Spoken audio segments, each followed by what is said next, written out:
Hola, bienvenidos nuevamente al segmento Universos Literarios. Aquí les presentaré un libro a la vez. Leeré para ustedes el primer capítulo del libro en cuestión, y al finalizar, cada uno de ustedes decidirá si quiere adentrarse en este universo. Hoy les presento Sola en el castillo de la autora Cecil Coullon.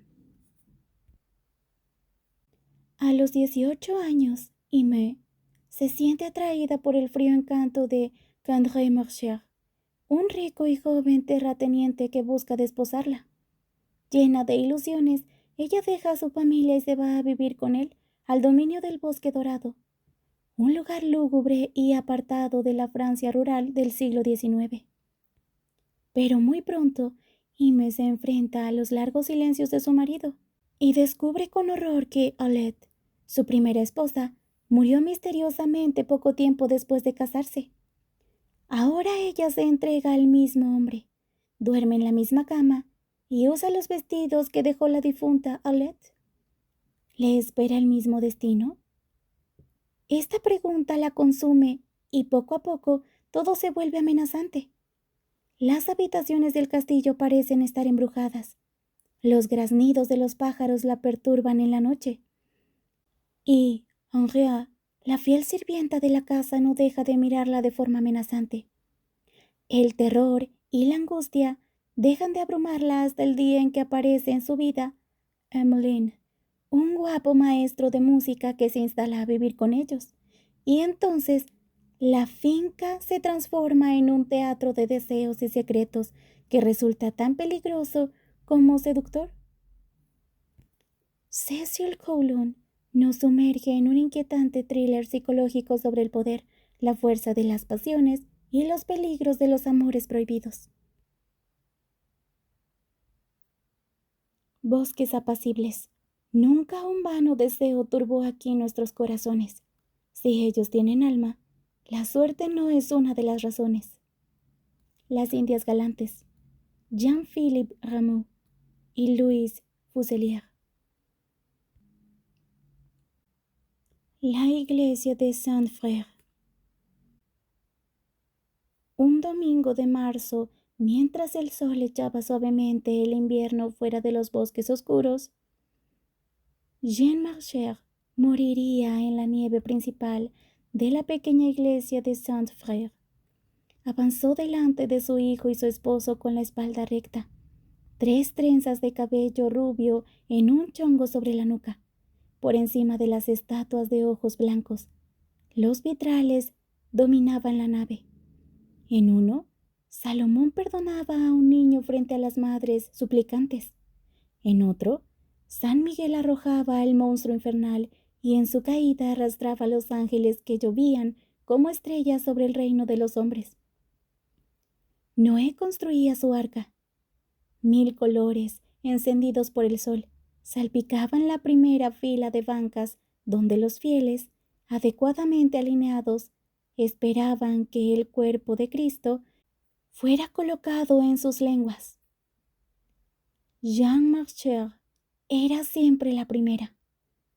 Unos años atrás, los abetos de su familia habían sido utilizados para restaurar el retablo de la iglesia.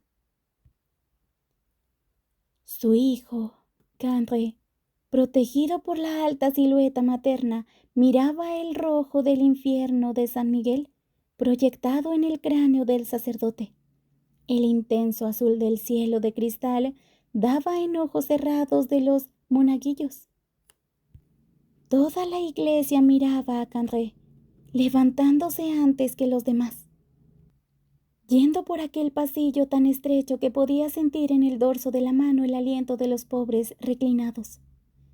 Menos de un centenar de personas asistían a la misa, pero la pequeña iglesia estaba llena. Las puertas habían quedado entreabiertas y a uno y otro de sus costados los sirvientes de la familia Marchand, Henriette y Léonce, esperaban la indicación para salir. Tenían un ojo en la buena gente y otro en sus amos. Los pinos del bosque dorado, al pie de una ladera de tierra seca, llevaban su fragancia hasta las puertas de la capilla. el aire fresco cargado de agujas de pino daba vuelta a las columnas de piedra blanca, donde Cristo volvía su dolorido rostro hacia los fieles. El invierno se había alargado. André se estremecía con su chaqueta de lana. Cada domingo, Henriette lo vestía para ir a la iglesia, y cuando le peinaba el pelo y alisaba su jubón, lo hacía entrar en calor frotándole la nuca y los hombros, besándolo como a un hijo, y después depositaba detrás de sus orejas 2 gotas de resina para, tal como ella solía decir, alejar la enfermedad y a la gente mala. Los altos árboles del bosque dorado, propiedad de los Marchers, protegían al hijo único. Sostenían el techo de la iglesia por encima de sus culpables almas e insuflaban sobre el pueblo de Saint-Frère y sus habitantes sus cuantos de gracia y de frías estaciones. Aquel domingo, Jean Marcher se apagó en silencio. No había tenido ni tiempo de arrodillarse para recibir el cuerpo de Cristo, cuando se le encogió el corazón al punto que la hizo tambalearse y caer sobre la losa gris a los pies del sacerdote. En ese momento, los colores de los vitrales inundaban la nave. El azul intenso y el rojo sangre atravesado por la luz violeta y primaveral se desplazaban por las caras aterrorizadas. El cuerpo de Jean Marcher, donde se había roto aquel corazón, yacía bajo la mirada de todos, empapado por el resplandor. Sorprendido, André observó por unos minutos a su madre, tendida en aquella losa. Luego alzó los ojos hacia los infiernos antes de acercarse, como suele hacerse con los viejos al encontrarlos en su lecho de muerte, a cerrar los párpados de Jean para cubrir sus ojos vacíos. Entonces sintió que un brazo fuerte lo sujetaba por la cintura, y Henriette susurró: «Pobre pequeño, vamos, pobre pequeño, haré lo que sea necesario por ti, no hay nada que temer». Y cuando volvió su mirada llorosa hacia ella, lo ocultó en su vestido. Ahí enterró su cabeza de gorrión de 5 años, en tanto que, alrededor, el cuerpo de Jean Marcher era trasladado mientras los colores lo teñían violentamente, como si el mismo Dios arrojara la pintura de sus pinceles sucios y gastados sobre ella. Así finaliza el primer capítulo de Sola en el castillo, de la autora Cecil Coullon. Ahora coméntenme, ¿llamó su atención? ¿Despertó su curiosidad? ¿Quieren adentrarse en este nuevo universo?